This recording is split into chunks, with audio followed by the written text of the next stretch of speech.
My name is Anthony P. Newmann. I was born in Ridgeway, Illinois. My father died on my sister's birthday when she was 6. Left my mother with a girl and 4 boys. I was the baby, the youngest.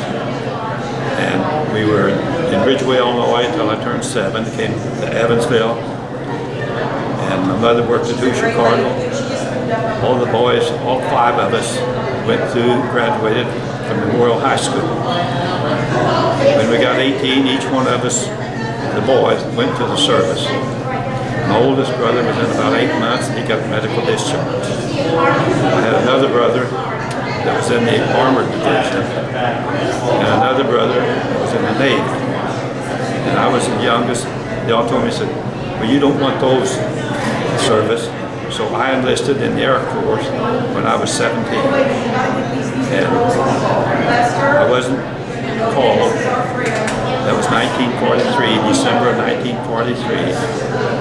But in August of 1944, I was called to the service. I went to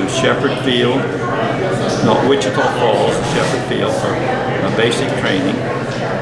And from there that was in December. It shipped me from 90-degree weather to 30-degree weather in Madison, Wisconsin. I went to radio school there. I was up there until March or February, March I guess. And then they didn't need any more radio mechanics, so they sent me to Scott Field, and I was on the troop train between Chanute, Illinois, when President Roosevelt died.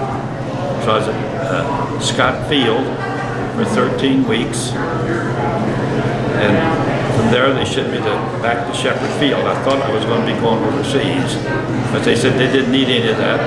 So at that time, they shipped me to Kelly Field, and I learned to be an air traffic control operator.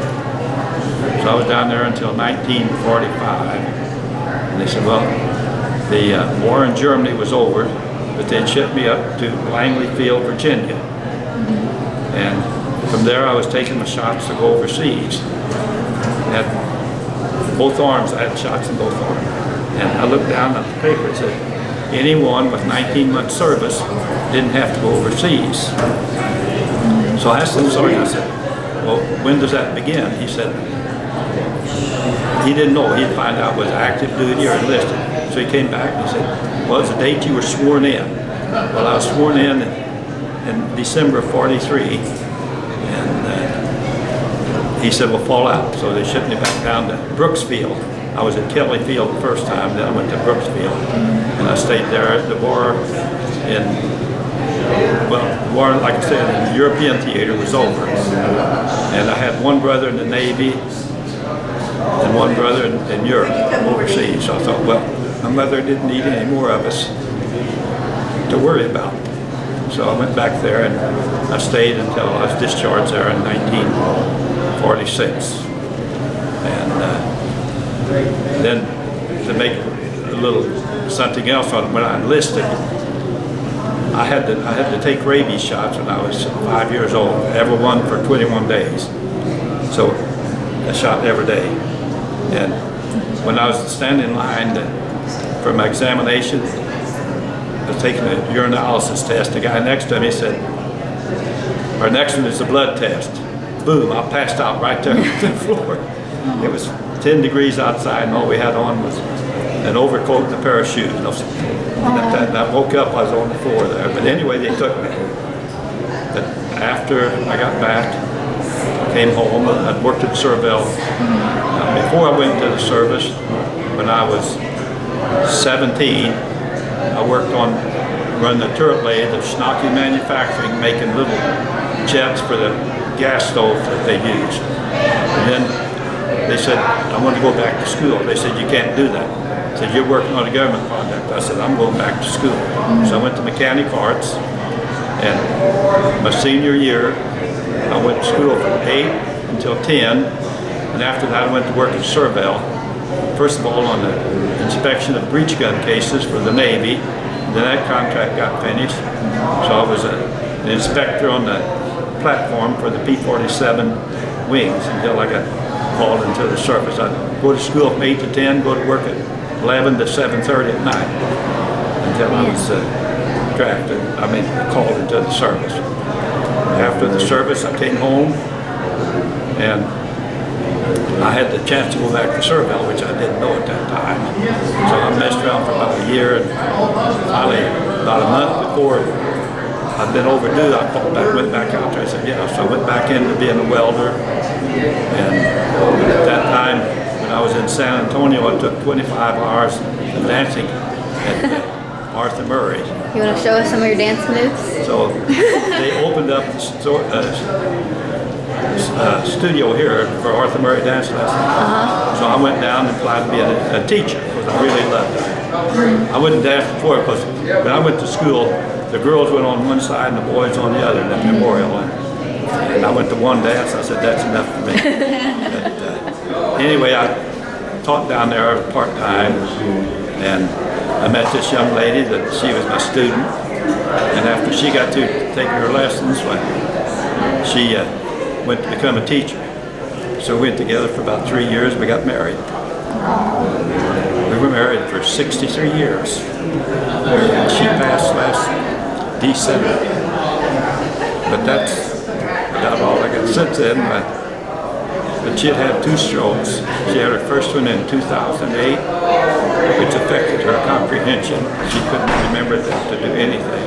And her second one in 2009, which affected her left side, because she had a drop foot and she's on a roller. So we didn't do any dancing all those years. I think I forgot now. But that's about all the service, not all it is, okay? I was on the honor flight. The first one from the southern Indiana, the second flight from Indiana, Evansville, but the first one under the southern Indiana honor flight, the original there. And I got pictures there from Washington, D.C. and everything in it too. And if you'd like to see, that was a picture of me when I was 19.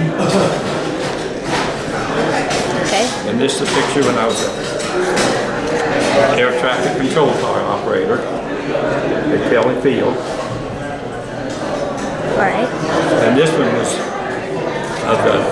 do you want this picture of all of it's on the honor flight for the first one from the Southern Indiana chapter.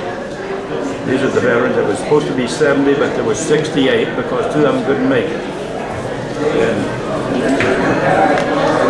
this is, you've seen the pictures of Washington, D.C., but I'll show you this one here. Let's cover this one up. You don't need to see that one. This is a 20 by 30 picture that the honor flight gives each veteran. It was taken off. It was just that one there. And I wanted a picture of the back part because no one's ever seen the picture of the LST and the P-47. So that was why I wanted to have that picture taken. And this was Dave Wedding. He's the sheriff. He was my sponsor and my guardian on my trip to Washington, D.C. He treated more like a son. He really took good care of me. We've got to be good friends. Okay? Is that enough of these that you want to see? Yep, I think that's good. Okay, is that it?